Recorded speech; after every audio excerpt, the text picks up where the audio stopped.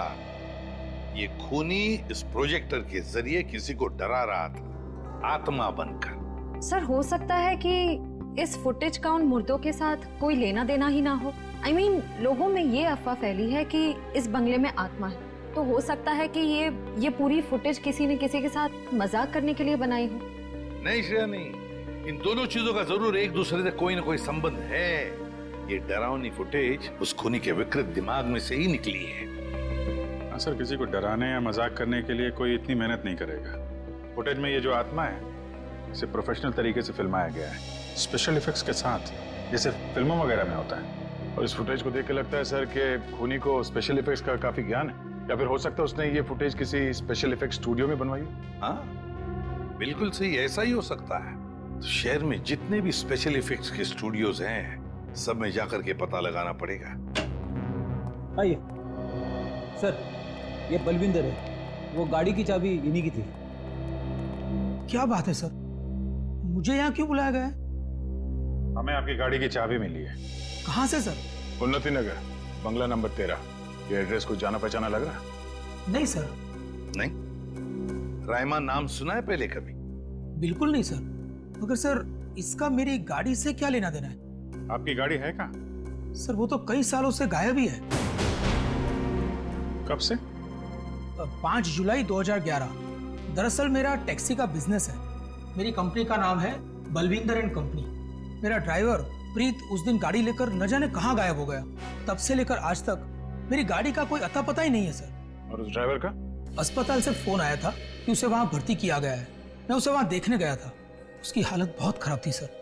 आग लगने की वजह से उसका थोड़ा शरीर जल गया था। रहता कहाँ ये तुम्हारा ड्राइवर? सर आजकल वो मानसिक चिकित्सालय में है। सर वो बहुत गहरे सदमे में है। मानसिक चिकित्सालय? कौन से हॉस्पिटल में है वो? सर पूना से 50 किलोमीटर आगे एक स्टेट मेडिकल सेंटर है, वहीं पर है। State medical centre?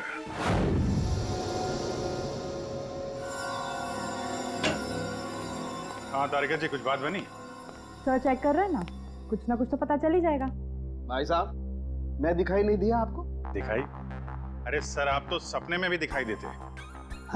हाँ सर, आज सुबह ही सपना देख रहा था। जैसे ही मैं फॉरेंसिक लैब में आता हूँ, आप इस केस के बारे में कुछ ऐसी बातें बताते हैं कि शाम तक खूनी पकड़ा गया। विजीत, तुमने सपना देखा?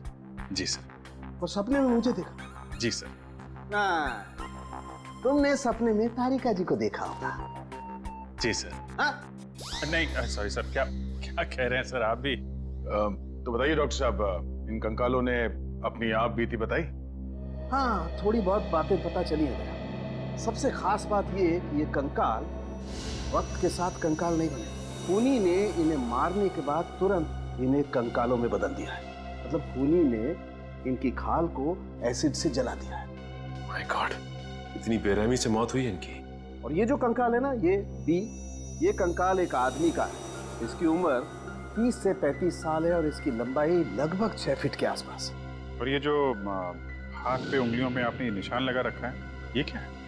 हाँ, दरअसल इसकी उंगलियों में, इसकी कलाई पे मुझे बहुत कुछ टूट फूट दिखाई दी। मतलब ये आदमी अपने हाथों का बहुत ज्यादा इस्तेमाल करता हो। शायद ये किसी ऐसे प्रोफेशन में होगा जहाँ हाथों का काफी इस्तेमाल होता है, या तो कोई मजदूर या फिर कोई आर्टिस्ट। और ये दूसरा कंकाल लड़की का, उसे क्या पता चला? दया, इस लड़की की उम्र लगभग 30 साल। इसकी लंबाई 5 फीट 4-5 इंच है, बस इससे ज्यादा कुछ पता नहीं चल पाया। और ये जो ड्रेस पे खून लगा, इसका क्या? टेस्ट करने से पता चला कि ये खून नहीं है, लमाइन रेड नाम का केमिकल है, जिसका इस्तेमाल ज्यादातर फिल्म्स, टीवी सीरियल्स और नाटकों में किया जाता है, नकली खून दिखाने के लिए। तो इसका मतलब किसी ने पूरी तैयारी कर रखी थी, ये बंगला नंबर 13 में किसी को डराने की। पकड़ा जाएगा, वो खूनी भी और वो डराने वाला भी, अगर दोनों अलग अलग है तो। डॉक्टर साहब, कितना टाइम लगेगा ये पता करने के लिए कि कंकाल कितना पुराना है? थोड़ा वक्त लगेगा दया, तुम तो जानते हो कार्बन डेटिंग में थोड़ा वक्त लगता है।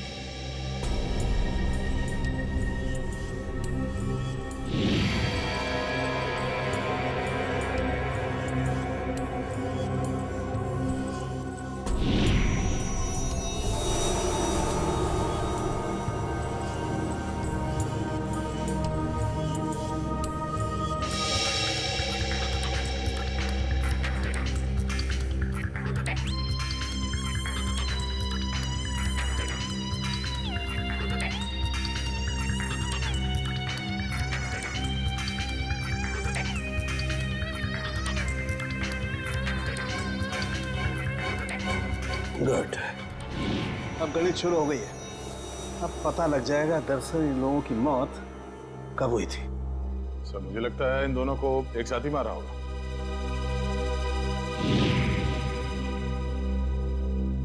36 से 38 महीने पहले। मतलब 3 साल पहले 2011 में मौत हुई इनकी। और उस बलविंदर की कार भी जुलाई 2011 को गायब हुई थी, बंगला नंबर 13 से। सर अब तक तो खूनी शहर छोड़ के भागा होगा, उसे ढूंढेंगे कैसे? भागने दो, कहां तक भागेगा? सीआईडी से नहीं बच सकता। Excuse me. जी सीआईडी से। हेलो सर, मैं आप ही लोगों का इंतजार कर रहा था। अच्छा, जो फुटेज हमने भेजी थी उसके बारे में कुछ पता चला? हाँ सर, उसको चेक किया मैंने और उसके सारे स्पेशल इफेक्ट्स हमारे स्टूडियो में ही हुए थे, लगभग 3 साल पहले। गुड। उस फिल्म का नाम क्या था? सर फिल्म का नाम था आत्मा की चीख। हाँ, और सर वो फिल्म पूरी नहीं हो पाई थी। अधूरी फिल्म की फुटेज। सर वो फिल्म तो अधूरी थी ही, साथ में हमें हमारा पूरा पैसा भी नहीं मिला। कौन से बैनर की फिल्म थी ये? प्रोडक्शन हाउस का नाम क्या था? सर वो नए लोग थे और उस प्रोडक्शन हाउस का नाम था, 1 मिनट, हाँ सर उसका नाम था magic media works. Magic media works.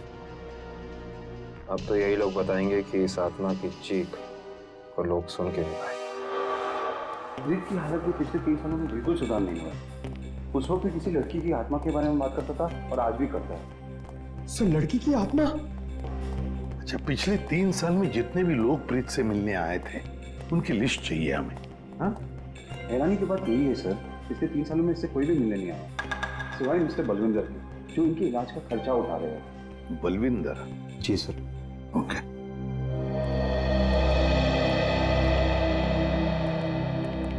प्रीत, ये सीआईडी ऑफिसर्स है, ये तुमसे कुछ बात करना चाहते हैं।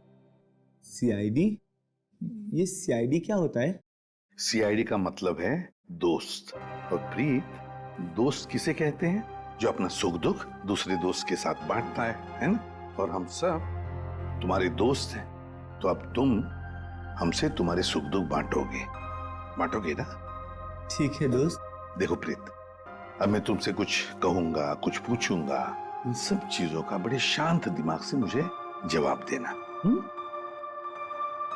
याद करो, जुलाई महीना 2011, तुम उस रात बंगला नंबर 13 में गए थे 2 लोगों को लेकर। हाँ, 2011 बंगला नंबर 13। बंगला नंबर 13, क्या हुआ था वहां पर? तुम लोग मेरे दोस्त नहीं हो, तुम लोग मेरे दोस्त नहीं हो। राइमा ने भेजा ना तुम लोग को मुझे मारने के लिए। राइमा ने भेजा ना? नहीं, राइमा ने नहीं भेजा है। हम लोग दोस्त हैं तुम्हारे। हाँ पक्का? बिल्कुल पक्का, राइमा ने नहीं भेजा है हमें। अब बताओ क्या हुआ था उस रात उस बंगले में? है? बंगला नंबर 13। एक आदमी और औरत ने पैसे दिए थे मुझे उन्हें वहां ले जाने के लिए। ये क्या? राइमा चीख रही है, राइमा चीख रही है, मुझे मार देगी, मुझसे बदला लेना चाहती है। राइमा तुम्हारे पीछे है। ये बात करने की स्थिति में नहीं है अभी। आई एम सॉरी डॉक्टर साहब, 2 मिनट और। सॉरी, मैं आपके केस के लिए मैं अपने पेशेंट की जान खतरे में नहीं डाल सकता। Please cooperate. ठीक है। मुझे मार देगी, मुझसे बदला लेना चाहती है।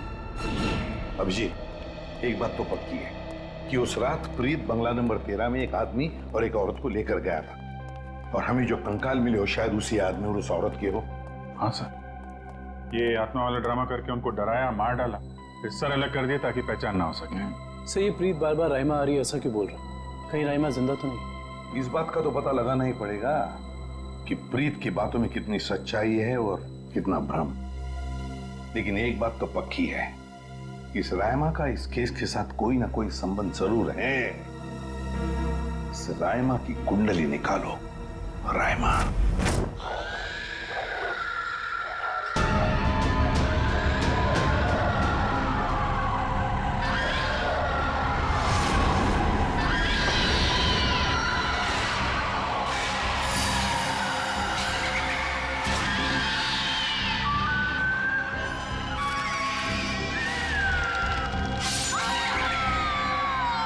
ये फुटेज आपको जिस बंगले से मिली वहाँ खून हुए? जी हाँ, दो खून। वैसे ये फिल्म की फुटेज आपकी है ना? जी हाँ। क्या बताऊं सर, बड़ी ही मनहूस फिल्म थी। 10 सीन ही शूट किए थे, फिर फिल्म बंद हो गई।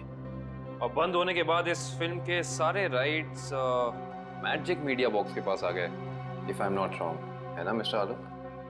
अब इस तरह के फुटेज तो हमारे पास काफी पड़े रहते हैं। अब पता नहीं ये फुटेज उसके हाथ कैसे लग गए। मतलब आप भी मानते हैं ये फुटेज गलत हाथों में लग गए, जिसका उसने गलत फायदा उठाया और दो खून किए? शायद कोई बाहर वाला होगा। लेकिन आपको ऐसा नहीं लगता कि कोई अंदर वाला भी हो सकता है? क्योंकि ऐसा काम करने के लिए अंदर वाले के लिए थोड़ी आसानी ज्यादा होती है। वैसे इस फिल्म पे आप लोग क्या क्या काम कर रहे थे? सुनील राइटर था, आलोक डायरेक्टर और मृणाल कॉस्ट्यूम डिजाइनर। और आप प्रोड्यूसर, राइट? जी। आप में से कोई राइमा को जानता है? राइमा हमारे फिल्म की हीरोइन थी। सर, आप कैसे जानते हैं राइमा के बारे में? आप एक काम कीजिए मिस्टर आलोक, आप अपनी फिल्म की हीरोइन राइमा को यहाँ बुला लीजिए। वो एक्चुअली कई साल पहले राइमा एक हादसे में आग में जलकर मर गई। मर गई? अच्छा, राइमा की कोई तस्वीर या फोटो? मृणाल, फोटो ले आओ। जी सर। एक मिनट, अभी आपने कहा कि वो जल के मर गई, लेकिन कैसे? ज्यादा कुछ तो पता नहीं है, क्योंकि उसके और हमारे बीच तनाव हो गया था। और वो क्यों? वो एक्चुअली हम राइमा को अपनी फिल्म में हीरोइन लेना चाह रहे थे, पर बाद में हमने अपना इरादा बदल लिया और स्मृति को हीरोइन ले लिया और राइमा हो गई साइड एक्टर। तुम मेरी जगह ये छिपकली को हीरोइन बनाना चाहते हो? तुम्हारा दिमाग खराब हो गया है? राइमा, तमीज से बात करो। मैंने तुमसे कहा ना, अगली फिल्म में तुम्हें हीरोइन बनाऊंगा। इस फिल्म के किरदार के लिए तुमसे बेहतर स्मृति। अच्छा, तो ये बात पहले क्यों नहीं सोची जब मुझे फाइनल किया था? ये फिल्म इंडस्ट्री है राइमा, यहाँ किसकी किस्मत कब यू टर्न मार जाए कोई नहीं कह सकता। ये फिल्म मेरी किस्मत में थी, मुझे मिल गई। इंतजार करो, सिर्फ इंतजार। एक दिन तुम्हारी जिंदगी ऐसी दिशा में चली जाएगी जिसका अंत गहरी खाई में होगा, समझे तुम? क्या तुम मुझे धमकी दे रही हो? धमकी ही समझ लेना। राइमा रुको, राइमा। सूरज गया था राइमा को मनाने के लिए, लेकिन कोई फायदा नहीं। एक हफ्ते बाद खबर आई कि एमजे स्टूडियो में आग लगी है और राइमा की मौत हो गई। मुझे अफसोस है, अगर राइमा हमारी फिल्म की हीरोइन होती तो शायद ये दुर्घटना ना होती और आज वो जिंदा होती। आलोक जी, आप एक काम कीजिए, आप अपनी फिल्म की नई हीरोइन स्मृति, उनको यहाँ बुलाइए जरा। मैंने उसे कॉल किया था, उसका फोन लगा नहीं, और आर्ट डायरेक्टर विराज का भी वो फोन डेट बता रहा था। विराज और स्मृति से मिलना पड़ेगा। सर, ये रहे फोटो। ये है राइमा। राइमा ने स्मृति को धमकी दी, उसके बाद राइमा खुद मारी गई। तो फिर ये खून कर कौन रहा है? इसका जवाब तो अब विराज और स्मृति से मिलकर ही पता चलेगा। मैंने पता किया, ये विराज और स्मृति इस ब्लू रोज प्रोडक्शन हाउस में काम कर चुके हैं। गुड निकल, इससे पूछते हैं। अरे सुनिए भाई साहब। जी? ये विराज शंकर है, आर्ट डायरेक्टर है, काफी टीवी में और फिल्मों में सेट लगाए हैं इन्होंने। इन्हें पहचानते हैं आप? नहीं सर, मुझे नहीं मालूम। जी, आगे पूछते हैं। एक्सक्यूज मी, हम लोग सीआईडी से। जी? आप विराज शंकर को जानते हैं? विराज शंकर? हाँ सर, मैं जानता हूँ। वो बेचारे बहुत कर्जे में थे, पर फिर पता नहीं क्या हुआ उनका। उनका कोई एड्रेस, कोई पता? सर, इस बारे में कुछ ज्यादा तो पता नहीं है, लेकिन उनको ऑफिस कहीं अंधेरी में है। अच्छा, ये फोटो को ध्यान से देखिए। स्मृति ये फिल्मों में काम करती है, पहचानते हैं आप इन्हें? जी हाँ, इनकी बंद फिल्म के बाद इनको कोई प्रोड्यूसर फिर से रिलॉन्च करना चाहते थे, लेकिन सर ये पता नहीं क्यों बदकिस्मती से ये 2011 में अमेरिका चली गई और उसके बाद फिर लौट के आए हैं। ये स्मृति का कोई अता पता जहाँ हम उनसे मिल सकते हैं? हमें तो नहीं पता, पर उस एजेंसी पर उसका पुराना एड्रेस होगा जहाँ पर उन्होंने चमकार वॉशिंग पाउडर का विज्ञापन किया था। ठीक, थैंक यू। ज्यादा एजेंसी से स्मृति के घर का पता निकलवाते हैं।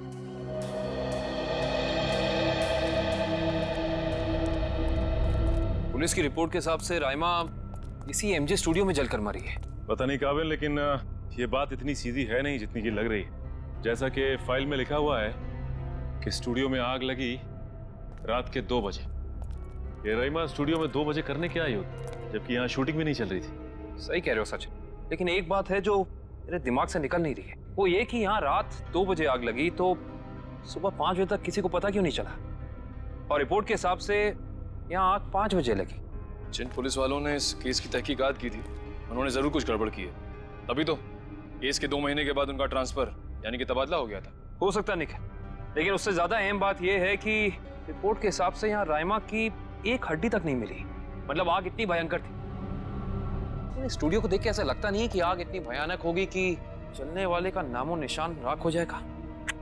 उससे भी अहम बात यह है कि ये स्टूडियो इस्तेमाल में नहीं था, यहाँ पे कोई शूटिंग नहीं चल रही थी। फिर राइमा यहाँ पे आई क्यों?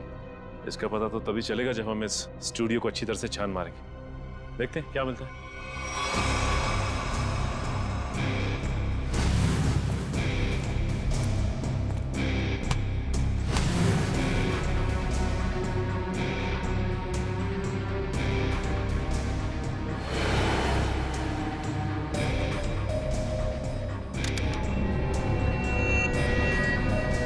ये देखो, जली हुई गन।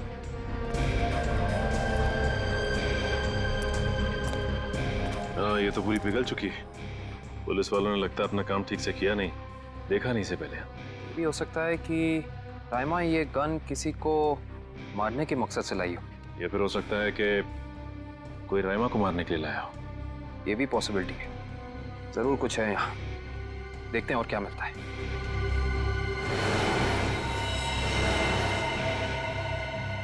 सर, कंकाल। 1 मिनट, निखिल जरा संभाल संभाल। करण, शीट ला।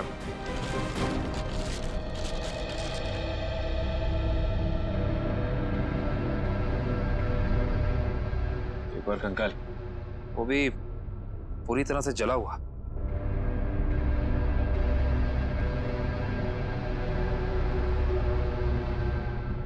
बॉस, इसकी पेल्विक गर्डल से पता लगता है कि ये कंकाल किसी लड़की का है। सर, कहीं ये कंकाल राइमा का तो नहीं है?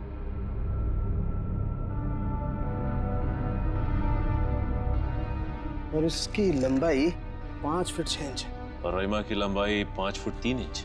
इससे साफ पता चलता है कि ये कंकाल राइमा का नहीं बल्कि किसी और का है। केस सुलझने की बजाय और उलझता चला जा रहा है। एक बात और, हम लोगों को यहाँ जली हुई गन जरूर मिली है, लेकिन इस लड़की की मौत गोली लगने की वजह से नहीं, इस लड़की की मौत जलने की वजह से ही हुई है। देखो, ढूंढो और कुछ मिलता है क्या।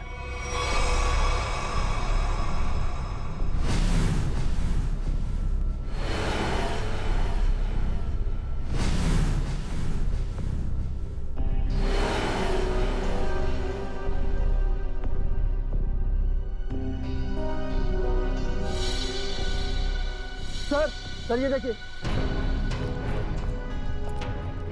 सर बाल बाल।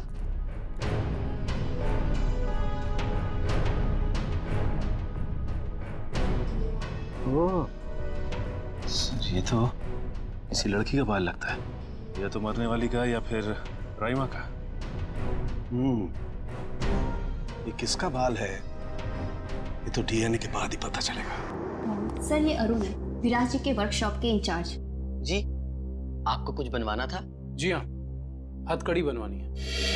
हथकड़ी? मैं कुछ समझा नहीं। हाँ, अपनी बनाई हुई हथकड़ी खुद अपने हाथों में पहनेंगे तो थोड़ा दुख कम होगा। अब समझ में आया, इतने सालों के बाद ख्याल आया आपको कर्ज के रुपयों का। कर्ज के रुपए? हाँ, इसीलिए तो आप उन्हें ढूंढ रहे हैं, क्योंकि वो लोगों से लिया हुआ कर्ज वापस नहीं कर पाए। नहीं मैडम, हमारा यहाँ आने का मकसद कुछ और है। विराज को बुलाई, कहाँ है वो? ये तो कोई भी नहीं जानता। कर्जदारों से परेशान होकर आज से 3 साल पहले जुलाई 2011 में न जाने कहाँ गायब हो गए। जुलाई 2011? सर 5 जुलाई 2011। सर मुझे लगता है कि इस विराज के भागने की वजह कर्जा नहीं कुछ और है, जिसका कुछ ना कुछ संबंध उन कंकालों के साथ जरूर है। मुझे तो लगता है उनमें से एक कंकाल विराज का है। याद है सारों के साहब ने कहा था आदमी वाला कंकाल किसी मजदूर या आर्टिस्ट का है जिसने जिंदगी भर अपने हाथों से बहुत काम लिया है। और हो सकता है सर शायद वो दूसरा कंकाल स्मृति का हो।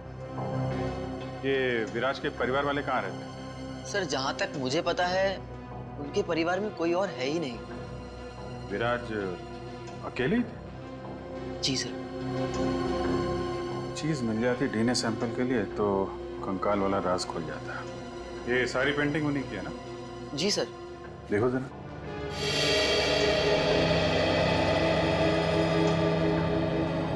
सर थंबप्रिंट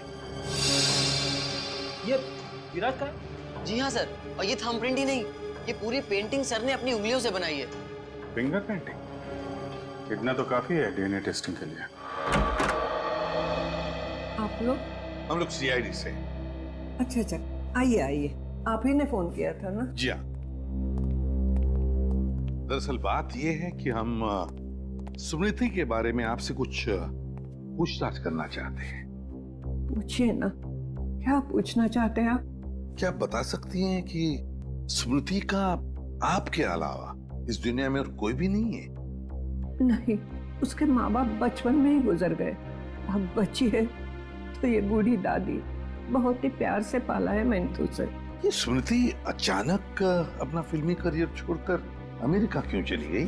वो कभी किसी को कुछ नहीं बताती थी, हमेशा अपना मन का करती थी। उस दिन भी उसके मैनेजर का फोन आया, कह रहा था कि मैडम किसी विज्ञापन की शूटिंग के लिए अमेरिका जा रही है। उसके मैनेजर से मैंने पूछा कि कब वापस आएगी वो, तो उसने कहा 3-4 दिनों में। लेकिन पूरे 3 साल हो गए, अब तक उसका कुछ पता नहीं, कुछ पता नहीं। कब की बात है ये, कुछ याद है आपको? कैसे भूल सकती हूँ, 5 जुलाई 2011।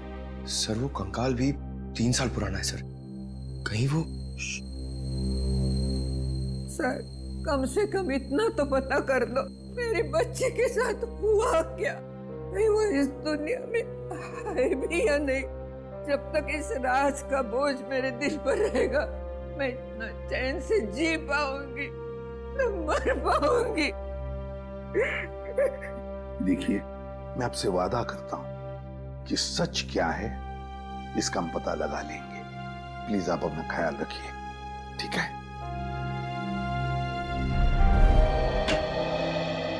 हाँ डॉक्टर साहब, डीएनए की रिपोर्ट आ गई क्या? हाँ, पेंटिंग पर जो सूखा हुआ सलाइवा मिला था, वो सलाइवा ये बताता है कि वो आदमी वाला कंकाल विराज का ही है।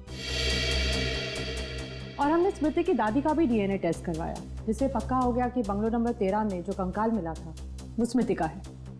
इसका अंदाजा तो हमें हो ही गया था। अब इस केस में हमें आगे ले जाएगा ये तीसरा कंकाल जो एमजे स्टूडियो में जला हुआ मिला था।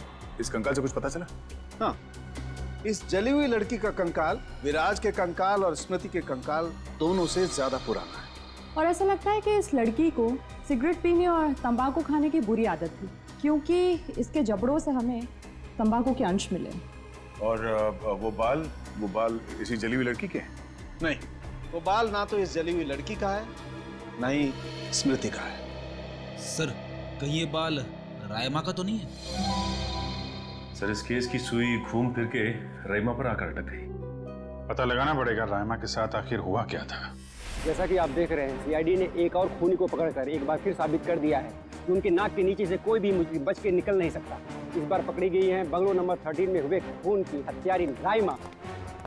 एक मिनट प्लीज। सर क्या ये बात सच है कि आप एक बाल के जरिए रायमा तक पहुंच गए? देखिए, इस वक्त हम आपके सवालों का जवाब नहीं दे सकते। जल्दी जब हम प्रेस कॉन्फ्रेंस लेंगे तब आपको सब बता देंगे। ओके, ठीक है? चलिए हटिए, अब जाने दीजिए। चलो हटिए। रायमा जी, आपने उन मासूम लोगों को क्यों मारा? क्या वजह थी इसके पीछे? रायमा जी, रायमा जी, प्लीज पीछे हटिए, प्लीज। रायमा जी,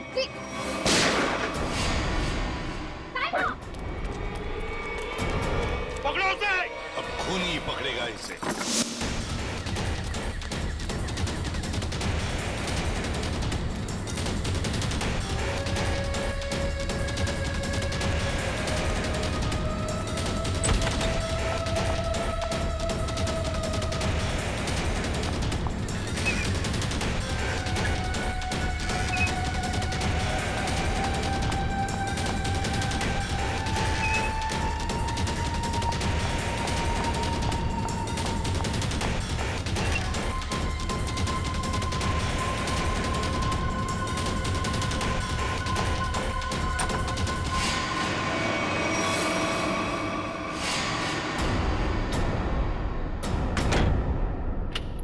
बस,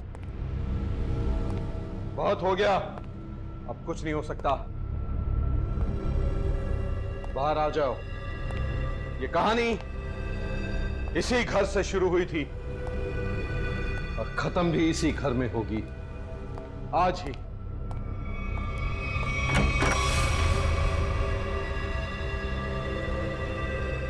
छुपने का कोई फायदा नहीं, बाहर आ जाओ।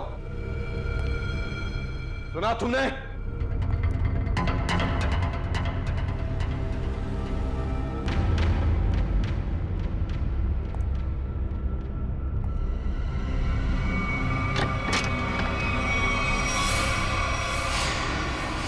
बहुत हो गया नकली रायमा बनने का नाटक। पर come on, move.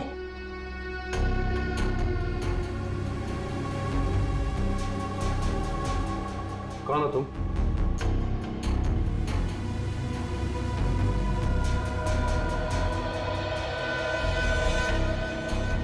CID office, पूर्वी। सीआईडी?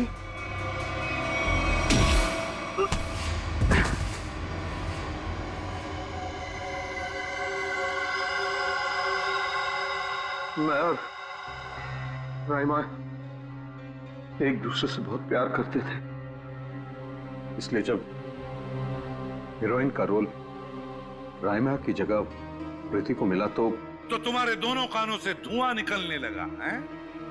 हाँ, हम स्मृति को सबक सिखाना चाहते थे, इसलिए हमने उसके अतीत के बारे में रिसर्च शुरू की। राइमा को पता चला कि एक्ट्रेस बनने से पहले स्मृति ड्रग्स के कारोबार से जुड़ी थी। इसलिए रायमा ने स्मृति को ब्लैकमेल करना शुरू कर दिया। क्यों? स्मृति को लगा कि उसका करियर खत्म होने वाला है, उसके रीलॉन्चिंग के सपने पर पानी फिर जाएगा, इसलिए उसने और उसके बॉयफ्रेंड विराज ने एक किलर को रायमा की सुपारी दी। यह तो अच्छा हुआ कि उस किलर की गोली से रायमा नहीं मरी, बल्कि वो अपराधी खुद उस आग में जलकर मर गई।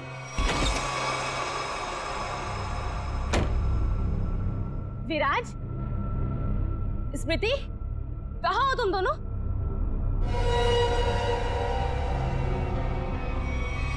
कौन हो तुम? जिया। जिया? कौन जिया? और ये दरवाजा क्यों बंद कर दिया? ताकि तुम्हें अकेले में तोहफा दे सके। हाँ? स्मृति और विराज को ब्लैकमेल करने का तोहफा। हाँ? और क्या कर रही हो तुम? सुना है आग से जलकर मरने में बहुत दर्द होता है। आग? छोड़ो मुझे, प्लीज, गोली मत चलाना। मौत से बचकर कहाँ भाग रही हो? मौत से तो आज तक कोई नहीं बच पाया। छोड़ दो मुझे, प्लीज छोड़ दो मुझे, गोली मत चलाना, प्लीज छोड़ दो मुझे, छोड़ दो मुझे। कोई आखिरी ख्वाहिश?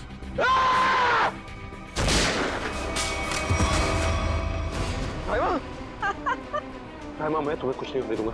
मैं तुमसे बहुत प्यार करता हूँ, मैं तुम्हें कुछ नहीं होने दूंगा रायमा। अब तुम दोनों को मुझसे कोई नहीं बचा सकता। सब फाइनल गुड बाय।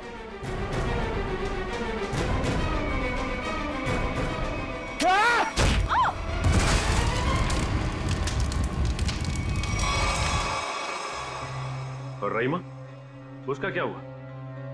जिंदा लाश बन गई वो। तब मैंने ठान लिया, अब मेरी जिंदगी का सिर्फ एक ही मकसद होगा, स्मृति और विराज की बर्बादी। मैंने उन्हें यकीन दिला दिया कि रायमा जिंदा है, इसलिए वो लोग यहां आए, उस ड्राइवर को लेके जिसने एमजे स्टूडियो में आग लगाई थी। और फिर तुमने उन्हें डराना शुरू कर दिया, उनके दिमाग में यह भ्रम पैदा कर दिया कि यहाँ पर रायमा की आत्मा अभी भी है जो उनसे बदला लेना चाहती है। हाँ, और फिर उन्हें मार डाला और उनका सिर काट के अपने साथ ले गए, ताकि अगर कभी उनकी लाश मिलती भी है तो उन्हें कोई पहचान ना सके। बेवकूफ हो तुम, बेवकूफ। अगर कानून की मदद लेते तो उन दोनों को वैसे ही सजा होती, मगर नहीं, तुमने कानून को अपने हाथों में लिया, उन दोनों को बेरहमी से मार डाला। रायमा, उसका क्या? कभी सोचा तुमने? बेचारे की जिंदगी का फैसला तो अब कानून करेगा, लेकिन तुम्हारा फैसला तो हो ही गया, समझ लो। तुम्हें तो फांसी होगी, फांसी। Good morning. Hi. Good morning. अरे ये क्या लेके आई हो? सर ये आप सबके लिए मिठाई है और मेरी एंगेजमेंट के इनविटेशन कार्ड्स हैं।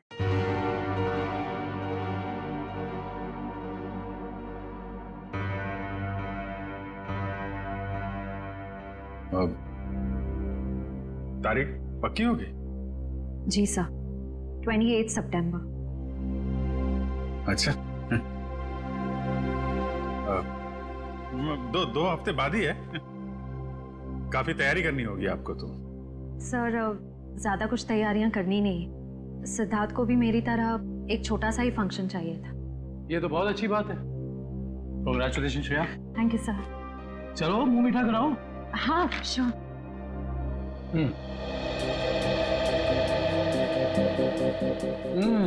ये लड्डू तो बहुत अच्छे हैं। ओह सर, आप लोग भी लीजिए ना। हाँ हाँ, थैंक यू सर। लो फ्रेडी, मुंह मीठा करो। रहने तो मीठा खाने का मन नहीं है मेरा। अरे फ्रेडी, एक लड्डू से कुछ नहीं होगा, लो ना। Sir please. ये हुई ना बात पूर्वी। तुम ही लो श्रेया। नहीं सर थैंक यू, लेकिन आप सबको जरूर आना है। ये भी कोई पूछने की बात है श्रेया? हम सब जरूर आएंगे, है ना सर?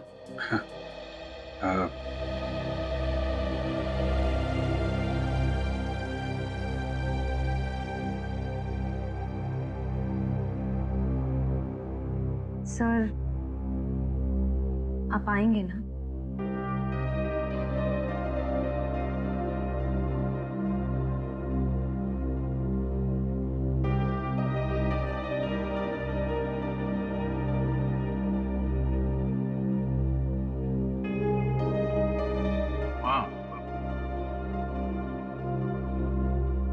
मैं जरूर आऊंगा।